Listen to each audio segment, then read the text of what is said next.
Hello and welcome to Just One More Watch. Welcome to Just One More Mod. Today I'm going to modify my Seiko SRPE60, aka the DressKX. I'm a big fan of the DressKX. I think it is so much more than just a dive watch with the bezel removed. It's a great all-rounder. The case is incredibly comfortable on wrist, and now that they've been out for a couple of years, I think they're really good value as well.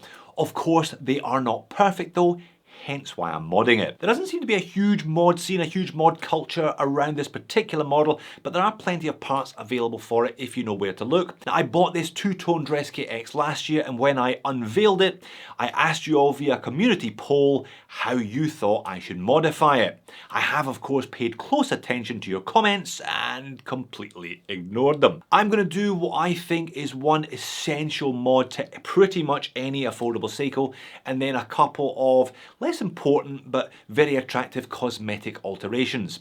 Hopefully the watch I end up with will be my perfect DressKX or something approaching it anyway. Now, you saw the pop-up today, I'm sure.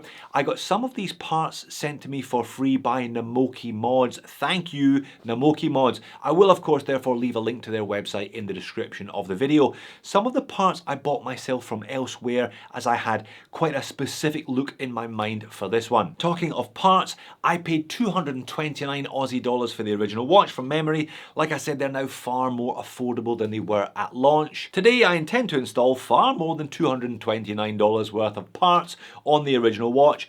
We all know that as far as watch modification is concerned, financial logic goes straight out of the window. With that being said, what parts am I going to fit? And the most important question of all, did I manage not to make an arse of it? Let's flip the camera and find out. Alright, let's have a look at the watch before it goes under the knife today. I do like these DressKX, as discussed, the smooth bezel and the crown down there at 4 o'clock. I think the blue one is still the hot one. I like the steel grey, and I've got a bit of a penchant for the two tones. There's a whiff of the 1980s, but hey, if Top Gun 2 is the world's biggest grossing movie this year, then the 80s are definitely back, and therefore so is two-tone. Now, I have been wearing this one quite a bit, so I have got some scuffs on the gold-coated centre links of the bracelet and scuffs on the clasp, as you can see, but the head of the watch remains undamaged, and I haven't managed to scratch the hard-lex crystal. That's not going to be a problem in a couple of minutes' time, though, let me assure you. Now, weight. I don't like heavy watches, and I am keen to keep this one as close to the 132 gram weight of the original as possible. Let's see how I go. Thank you again, NAMOKI Mods, for sending me these parts. They gave me the pick of their catalogue, and I chose 3 items from them. What did I choose? Let's unscrew this nice little tin and find out. The first item I chose, which is definitely one of the more cosmetic and non-essential items, is a gold crown with the Seiko S on it. I think that will look great. The item I do consider to be essential is clear coated double domed sapphire crystal. They do blue and red AR. I didn't think either of those would go with a gold tone, so I went clear. The third item I haven't decided whether I'm going to fit or not yet. It's a gold fluted bezel.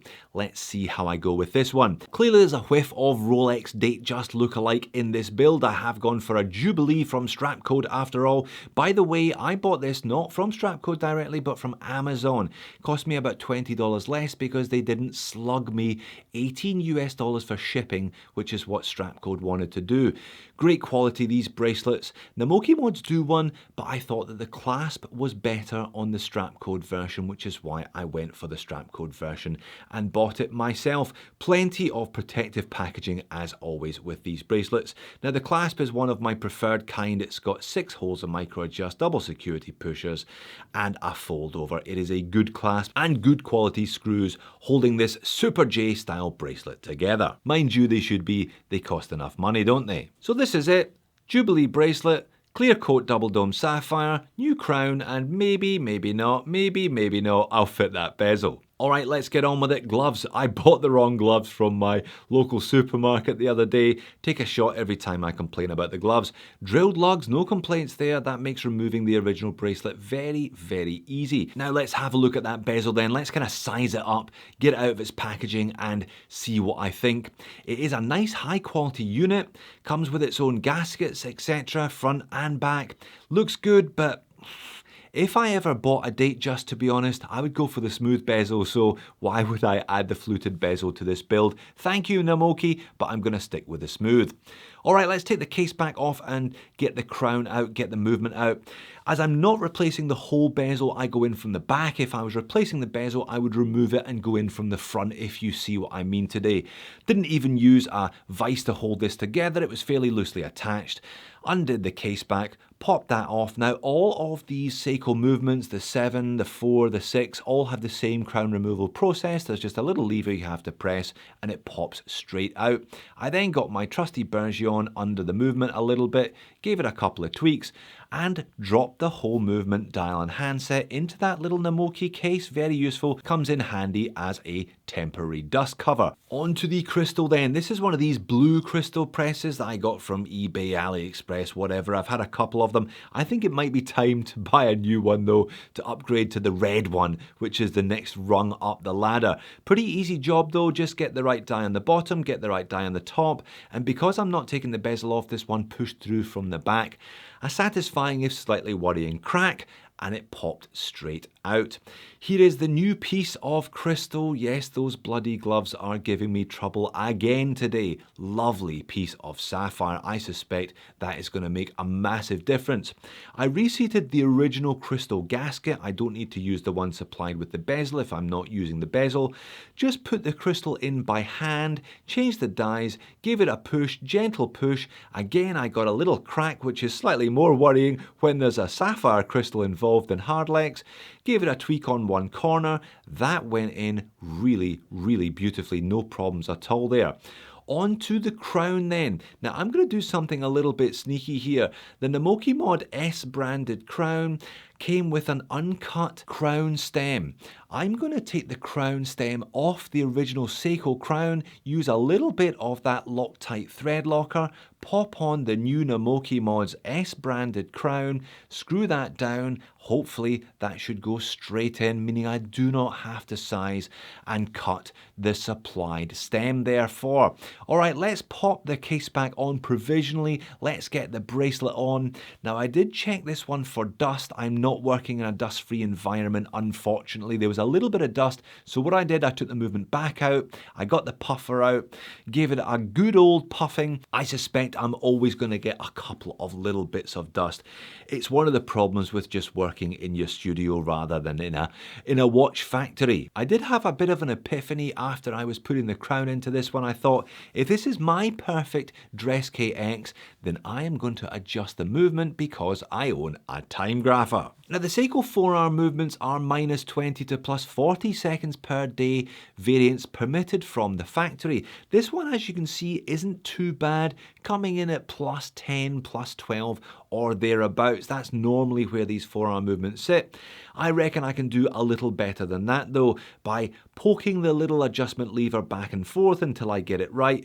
If you don't have a time grapher, do not try this at home. Believe me, it is not worth it. As you can see here, the tiniest adjustment of the lever will have this one all over the place from -20 to +20 and back again.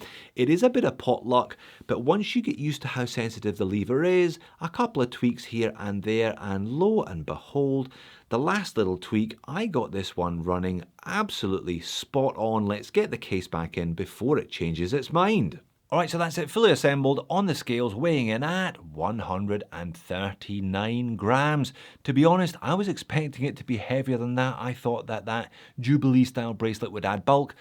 I'm delighted that it didn't. I think I can cope with an extra 7 grams. Looks pretty good on wrist, doesn't it? I'm really happy with my choice of domed sapphire crystal, and I'm really happy that I didn't fit the fluted bezel. I think the curve of the bezel and the curve of the crystal go perfectly together. I think the light play from the crystal, the light play from the bezel go perfectly together as well. The crown is just a little bit of gravy, and the bracelet makes the whole thing feel so much more solid than the rattly old standard item from Seiko. So there we are then. I think I've done it. I think I've built my perfect DressKX. If you take one thing away from today's video, I'd like it to be that it's the sapphire crystal that is the one best upgrade you can make to your DressKX. It transforms the watch, it makes it look rich, it makes it look glorious. The crown's a nice little touch, but by no means necessary. The bracelet's very good. I would have loved an extra couple of mil of taper and perhaps a slightly smaller clasp on it, but it certainly gives the watch a feeling of robustness that the original lacked. Looks pretty good on leather straps as well now. A rich brown Horween with some vintage style cross stitching, yes please.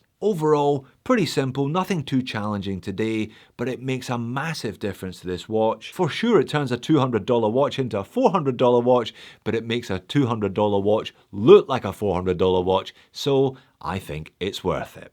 If for some bizarre reason you've enjoyed this video and want to watch a man with no talent for modding mod another couple of watches, click here or click here. Thanks for watching this one. I'll see you again in a future video, I'm sure.